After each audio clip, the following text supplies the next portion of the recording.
ಭಾಗ್ಯ ನಮ್ಗೆ ಎಲ್ಲಿ ಬಂದಿದೆ, ನಮ್ಗೆ ಎಲ್ಲಿ ಸಿಗ್ತಾ ಇದೆ. ಇವತ್ತು ಕೋಲಾರ ಮೀಸಲು ಕ್ಷೇತ್ರ, ನಾನು ರಾಜಕಾರಣ ಮಾತಾಡೋದಿಲ್ಲ. ನಾನು ಬಿಜೆಪಿಯ ರಾಷ್ಟ್ರೀಯ ಪ್ರಧಾನ ಕಾರ್ಯದರ್ಶಿ ಆಗಿದ್ರು. ಕೋಲಾರ ಟಿಕೆಟ್ ನಂದೇ ಅಂತ ಫೈನಲ್ ಮಾಡಿ ಹೈಕಮಾಂಡ್ ನನ್ಗೆ ಹೇಳ್ತು, ಹೋಗು ಚುನಾವಣೆ ನಿಂತ್ಕೋ ಅಂತ. ನಾನು ಕೋಲಾರ MP ನಿಂತ್ಕೊಳ್ಳೋಕೆ ಇಷ್ಟ ಆಗಿಲ್ಲ. ಕಾರಣ ಏನಂದ್ರೆ, ಈ MP ಆದ್ರೆ ನನ್ನ ನಾಲ್ಗೆಗೆ ರಬ್ಬರ್ ಬ್ಯಾಂಡ್ ಹಾಕ್ತಾರೆ. ನೀನ್ ಇದು ಮಾತಾಡ್ಬೇಡ, ಅದು ಮಾತಾಡ್ಬೇಡ, ಅಲ್ಲಿ ಹೋಗ್ಬೇಡ, ಇಲ್ಲಿ ಹೋಗ್ಬೇಡ ಅಂತ ಹೇಳ್ತಾರೆ.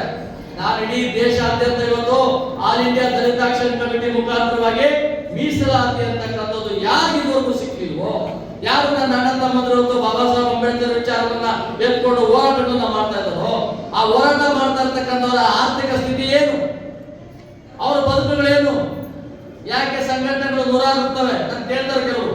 ಎಷ್ಟು ಸಂಘಟನೆಗಳು, ನಿಮ್ಮ ಸಂಘಟನೆಗಳು ನೂರಾರು ಇದ್ದಾವೆ, ಒಂದೇ ವ್ಯಕ್ತಿ ಬರಬಾರದು. ಹಾಗೆ ಹಿಂದೂ ಧರ್ಮದಲ್ಲಿ 3 ಕೋಟಿ ದೇವರು ಇದ್ದಾವೆ, 3 ಕೋಟಿ ದೇವರು ಇದ್ದಾವೆ ಹಿಂದೂ ಧರ್ಮದಲ್ಲಿ. ಯಾಕೆಲ್ಲ ಸೇರಿ ಒಂದೇ ದೇವರು ಇಟ್ಕೋಬಾರ್ದು? ಬೇಕಾಗಿಲ್ಲ. ಯಾರ್ಯಾರಿಗೆ ಯಾವ ಸಂಘಟನೆ ಬೇಕೋ ಮಾಡ್ಕೊಳ್ಳಿ. ಒಂದಲ್ಲ 1000 ಸಂಘಟನೆ ಅಲ್ಲ, ಲಕ್ಷ ಆದ್ರೆ ಒಂದೇ ಗುರಿ. ಬಾಬಾ ಸಾಹೇಬ್ ಅಂಬೇಡ್ಕರ್ ಕೊಟ್ಟಿರ್ತಕ್ಕಂಥ ಯೋಜನೆಗಳು, ಅವರು ಕೊಟ್ಟಿರ್ತಕ್ಕಂಥ ಸಂವಿಧಾನಬದ್ಧವಾದ ಹಕ್ಕುಗಳನ್ನ ಉಳಿಸೋ ಕೆಲಸ ನಾವು ಮಾಡಲೇಬೇಕು. ನಮ್ಗೆ ರಾಜಕಾರಣ ಮುಖ್ಯ ಅಲ್ಲ, ನನಗಂತೂ ರಾಜಕಾರಣ ಮುಖ್ಯನೇ ಅಲ್ಲ. ನನಗೆ ಬೇಕಾಗಿರ್ತಕ್ಕಂಥ ನನ್ನ ಅಕ್ಕ ತಂಗಿರು, ನನ್ನ ಅಣ್ಣ ತಮ್ಮಂದರು ಇಡೀ ದೇಶದಲ್ಲಿ ಮೀಸಲಾತಿಯಿಂದ ವಂಚಿತರಾಗಿದ್ದಾರೆ. ಎಲ್ಲೋ ಒಂದ್ ಕಡೆ ಇನ್ನೂ 9 ಕೋಟಿಗಿಲ್ಲದೆ 9 ಕೋಟಿಗಿಲ್ಲದೆ ಜನ್ಮ, ಅವರ ಜನ್ಮಗಳು ಯಾವ ರೀತಿ ಆ ಅಸ್ಥಿತಿಯಲ್ಲಿದೆ, ಯಾವ ರೀತಿ ಅವರು ಕಷ್ಟದಲ್ಲಿದ್ದಾರೆ. ಈ ಕಷ್ಟದಿಂದ ಪರಿಹಾರ ಮಾಡ್ಬೇಕಾದ್ರೆ ಅವರೊಂದು ಜಾಗೃತಿ ಮಾಡಬೇಕು. ಇಡೀ ದೇಶದ ಜಾಗೃತಿ ಮಾಡ್ತಕ್ಕಂಥ ಕೆಲಸವನ್ನ ಬಾಬಾ ಸಾಹೇಬ್ ಅಂಬೇಡ್ಕರ್ ಕೊಟ್ಟಿರ್ತಕ್ಕಂಥ ಮೀಸಲಾತಿಯನ್ನ ಪದೇ ಪದೇ ಪದೇ ತಿಂತಾ ಇರ್ತಕ್ಕಂಥವ್ರು ಯಾರು? ನಮಗೆ ಮೇಲ್ಜಾತಿ ಶತ್ರುಗಳು ಅಂತ ಹೇಳಿದಾರೆ. ಆದ್ರೆ ನಮ್ಮ ಶತ್ರುಗಳು ಯಾರಾದ್ರೂ ಇದ್ರೆ ನಮ್ಮಲ್ಲೇ ಮೇಲೆ ಬಂದಿರ್ತಕ್ಕಂಥವರು MLAಗಳು, MP ಗಳು, ಇವತ್ತು ಜಿಲ್ಲಾ ಪಂಚಾಯತಿ ಮೆಂಬರ್ಗಳು ರಾಜಕೀಯ ಅಧಿಕಾರಗಳನ್ನ ಪಡೆದುಕೊಂಡು 9 ಕೋಟಿ ಗೆಲ್ಲದವ್ರ ಮೇಲೆ ಸವಾರಿ ಮಾಡ್ತಾ ಇದ್ದಾರೆ.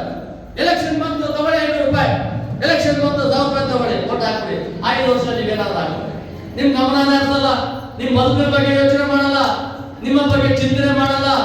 ಚೀನಾರಾಮ್ ಏನಾದ್ರು ಮಾತಾಡ್ತಾನೆ ಅಂದ್ರೆ, ಆ ಚೀನಾರಾಮ್ ಬಿಜೆಪಿ ರೀ, ಆ ಬಿಜೆಪಿ ಇದ್ದಾರೆ ಚೀನಾರಾಮ್. ಬಾಬಾ ಸಾಹೇಬ್ ಅಂಬೇಡ್ಕರ್ ಅವ್ರು ಮಾತಾಡಿದ್ದಾರೆ, ಯಾವುದೇ ವ್ಯಕ್ತಿಯ ನೀನು ರಾಜಕೀಯವಾಗಿ ವೆಪನ್, ರಾಜಕೀಯ ಒಂದು ವೆಪನ್ ಇದ್ದಂಗೆ, ಒಂದು ಆಯುಧ ಇದ್ದಂಗೆ. ಆಯುಧ ಪಡ್ಕೋಬೇಕಾದ್ರೆ ಒಂದು ರಾಜಕೀಯ ಪಕ್ಷದಲ್ಲಿ ಇರೋದು ಇದ್ದಾರೆ. ರಾಜಕೀಯ ಪಕ್ಷದಲ್ಲಿ ಇರೋದು ಹೇಳಿದ್ರು, ನಾವು ರಾಜಕೀಯದಲ್ಲಿ MLA ಆಗೋದಕ್ಕೂ ನಾನು ಇಷ್ಟಪಡಲ್ಲ, ಮೊನ್ನೆ ನನಗೆ MLC ಮಾಡ್ತೀನಿ ಅಂತಂದ್ರು ನಾನು ಬೇಡ ಅಂತ ಹೇಳಿದ್ದೀನಿ. ಇದು ನಮ್ಮ ಅಣ್ಣ ಗೊತ್ತಿರ್ಬೇಕು. ನಾನು ರಾಜಕಾರಣಕ್ಕಾಗಿ ಸಂಘಟನೆ ಮಾಡಿಲ್ಲ. ಬಾಬಾ ಸಾಹೇಬ್ ಅಂಬೇಡ್ಕರ್ ನೋವನ್ನ ಪಟ್ಟಿದ್ದಾರೆ. ಅವ್ರ ಕನಸಿತ್ತು ಎಲ್ಲರೂ ಮನೆಗಳು ಉದ್ಧಾರ ಆಗ್ತವೆ, ಎಲ್ಲರ ಮನೆಗಳು ವೈಭವದಿಂದ ಇರ್ತಕ್ಕಂಥ ಯೋಚನೆ ಇತ್ತು. ಆದ್ರೆ ಇವತ್ತು ನಮ್ಮ ಪರಿಸ್ಥಿತಿ ಏನು? ಕಳೆದ ಬಾರಿ ನಮ್ಮ ರಾಜ್ಯದಲ್ಲಿ ಒಬ್ಬ ಉಪಮುಖ್ಯಮಂತ್ರಿ ಇದ್ರು, ಸಮಾಜ ಕಲ್ಯಾಣ ಸಚಿವರು. ನಾನು ಹೇಳಬಾರ್ದು ಈ ವೇದಿಕೆಯಲ್ಲಿ, ಆದ್ರೂ ಹೇಳ್ತೇನೆ, ನನಗೆ ಚಿಂತೆ ಇಲ್ಲ. ನನಗೆ ಮುಖ್ಯಮಂತ್ರಿ ಜಗಳ ಆಡಿದ್ದೇನೆ. ನಮ್ಮ ಬಜೆಟ್ SCP ದುಡ್ಡು ವಿಶೇಷ ಹಣ 34,000 ಕೋಟಿ, 34,000 ಕೋಟಿ ಒಂದು ವರ್ಷದಲ್ಲಿ ನಾನು ಹೇಳ್ತಾ ಇದ್ದೇನೆ.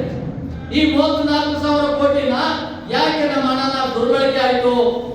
ಅದರಲ್ಲಿ 19,000 ಕೋಟಿ ಹಣವನ್ನ ನೀರಾವರಿ ಇಲಾಖೆಗೆ 5,000 ಕೋಟಿ, 5,000 ಕೋಟಿ ಪಿಡೋ ಡಿಪಾರ್ಟ್ಮೆಂಟ್ಗೆ. ಬೆಂಗಳೂರಿನಲ್ಲಿ ಯಾವಾಗಾದ್ರೂ ಬಂದು ನೋಡ್ತೀರಿ, ಅಲ್ಲೊಂದು ಮೆಟ್ರೋ ಹೋಗ್ತಾ ಇದೆ, ಅದಕ್ಕೆ 9,000 ಕೋಟಿ ಹಣ ತಗೊಂಡು ಹಾಕ್ಬೋದು. 19,000 ಕೋಟಿ ನಮ್ಮ ಹಣ ದುರ್ಬಳಕೆ ಆಗಬೇಕು. ಇದನ್ನ ಮಾಡೋದು ಯಾರು? ನಮ್ಮ ಪಕ್ಷದ ನಮ್ಮ ಶೆಡ್ಯೂಲ್ ಕಾಸ್ಟ್ನ ಮಂತ್ರಿ ಆಗಿದ್ದಂತವರು ಗೋವಿಂದ ಕಾರಜೋಳು. ನನಗೆ ಭಯ ಇಲ್ಲ, ಮಾಧ್ಯಮಗಳಲ್ಲಿ ಬರಲಿ ಹೇಳಿ. 19,000 ಕೋಟಿ ನಮ್ಮ ಅಣ್ಣ ತಮ್ಮಂದ್ರು ಕೊಟ್ಟಿದ್ರೆ ಇವತ್ತು ಎಷ್ಟು ಮನೆ ಮುಂದಾಗೋದು, ಎಷ್ಟು ಮನೆಗಳು ಉಳಿಸಲು, ಹೆಚ್ಚು ಮನೆಯಿಂದ ಆಚೆ ಬರ್ತಾ ಇದ್ದೀವಿ ನಾವು. 19,000 ಕೋಟಿ ಅಂದ್ರೆ ಕಡಿಮೆ ದುಡ್ಡು ಅದು. ಇದು 1 ವರ್ಷದ ಕತೆ. 75 ವರ್ಷ ಇದೇ ರೀತಿ ಮಾಡ್ತಿದ್ದು ಬಿಟ್ರು. ನಾನು ಮುಖ್ಯಮಂತ್ರಿ ಜೊತೆ ಜಗಳ ಆಡ್ದೆ, ನೋಡಿ ನಮ್ಮ ಹಣ ನೀವು 19,000 ಕೋಟಿ ತಗೊಂಡಿದ್ದೀವಿ, ಕಾರಣ ಏನ್ ಹೇಳಿ? ಆದ್ರೆ 19,000 ನೀವು ಸಾಲ ರೂಪದಲ್ಲಿ ವಾಪಸ್ ಕೊಡಿ ನಮಗೆ. ನಮ್ಮ ಅಣ್ಣ ತಮ್ಮಂದ್ರೆ ಹಂಚಿಯದು. ನಮ್ಮ ಅಣ್ಣ ತಮ್ಮಂದ್ರೆ ಒಂದು ಹಳ್ಳಿ, ಒಂದು ತಾಲೂಕು, ಜಿಲ್ಲೆ, ಇಡೀ ರಾಜ್ಯದ 19,000 ಕೋಟಿನಲ್ಲಿ ಉದ್ಧಾರ ಆಗ್ತಾ ಇತ್ತು. ಅಲ್ಲಿ ಆಗಲ್ಲ. ಇನ್ನು ಉಳಿಕೆ ದುಡ್ಡು ಏನಾಯ್ತು? ಇನ್ನು 15,000 ಕೋಟಿ ಏನಾಯ್ತು? ಅದರಲ್ಲಿ ಬ್ರೋಕರ್ಗಳು, ಅದ್ರಲ್ಲಿ ಯಾರ್ಯಾರೋ ತಗೊಂಡು ತಿಂತಕ್ಕಂಥದ್ದು. ಇವತ್ತು ಒಂದು ಹಳ್ಳಿನಲ್ಲಿ ಒಂದೇ ಮನೆಗೆ 10, 5, 4 ಒಂದೇ ಮನೆಗೆ ಬಿಲ್ ಮಾಡ್ತಾರೆ. ವರ್ಷಕ್ಕೆ ಅದೇ ಮನೆ ಮೇಲೆ ಬಿಲ್ಲು, ಹಳ್ಳಿ ಹೆಸರು ಒಂದು ಬಿಲ್ಲು, ಮಾವನ ಹೆಸರು ಮೇಲೆ ಒಂದು ಬಿಲ್ಲು. ಯಾರವರು? ನಮ್ಮಲ್ಲಿ ಇರ್ತಕ್ಕಂಥ ಪರಿಶಿಷ್ಟ ಜಾತಿಯವರು, ಯಾರವರಲ್ಲ. ಅವ್ರು ಯಾವ MLA ಇಂದ ಓಡಾಡ್ತಾರೆ, ಯಾರು MP ಇಂದ ಓಡಾಡ್ತಾರೆ, ಯಾರು ರಾಜಕಾರಣಿ ಮುಖಾಂತರ ಓಡಾಡ್ತಾರೆ, ಯಾರು ದುಡ್ಡು ಕೊಟ್ಟು ಬ್ರೋಕರ್ ಕೆಲಸ ಮಾಡ್ತಾರೆ. ಅವರಿಗೆ ಒಂದೇ ಮನೆ ಕೊಡ್ತಾರೆ, ಒಂದು ಊರಿಗೆ ಒಂದು 10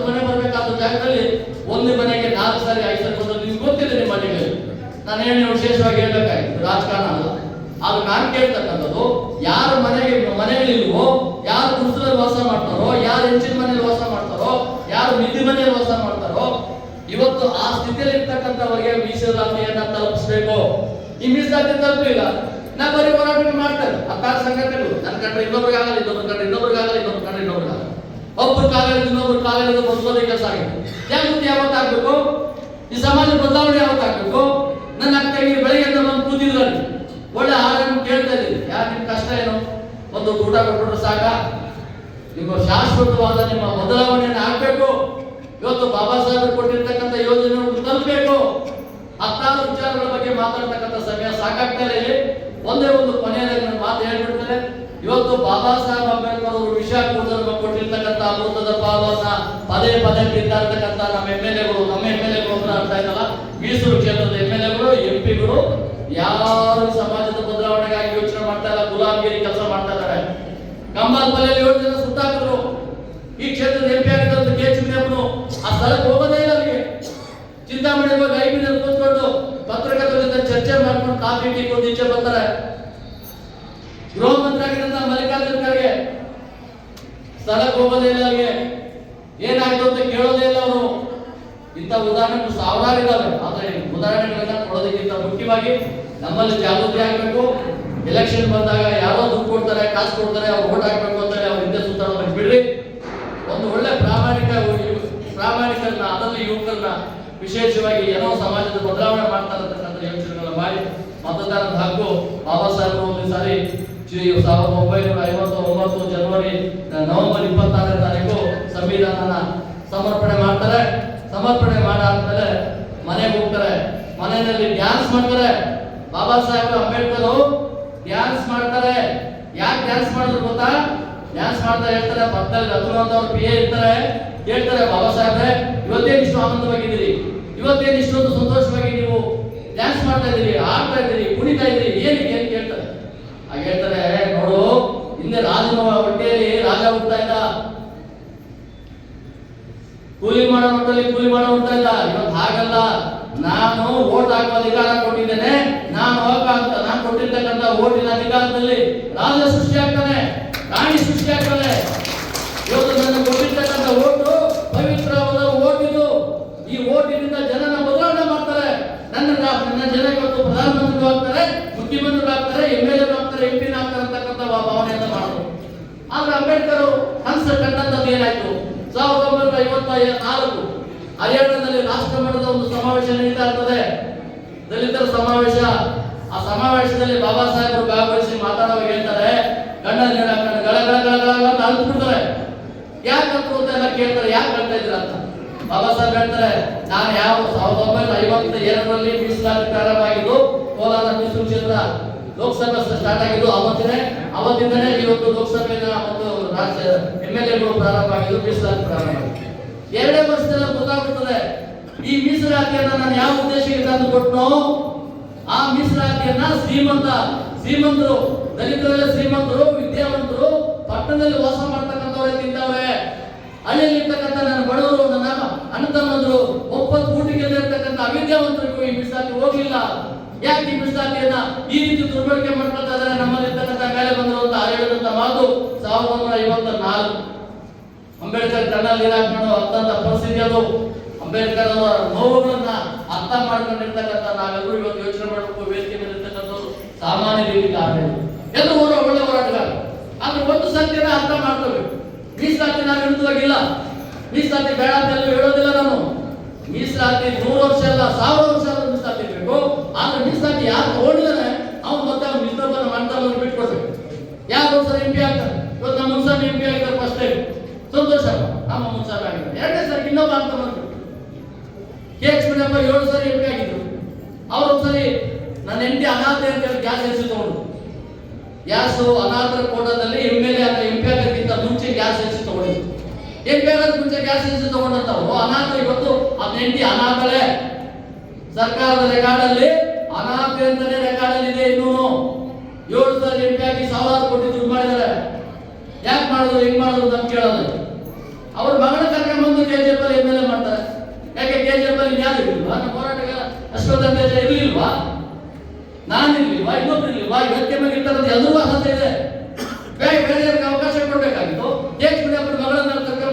ಚುನಾವಣೆ ದಿವಸದ ಪ್ರಮೇಯ ಏನಿತ್ತು? ಬಾಬಾ ಸಾಹೇಬ್ ಕೊಟ್ಟಿರ್ತಕ್ಕಂಥ ಮೀಸಲಾತಿ ಒಂದು ಕುಟುಂಬಕ್ಕೆ ಸೀಮಿತ ಅಲ್ಲ, ಎಲ್ಲರೂ ಹಂಚಿಕೆ ಆಗ್ಬೇಕು.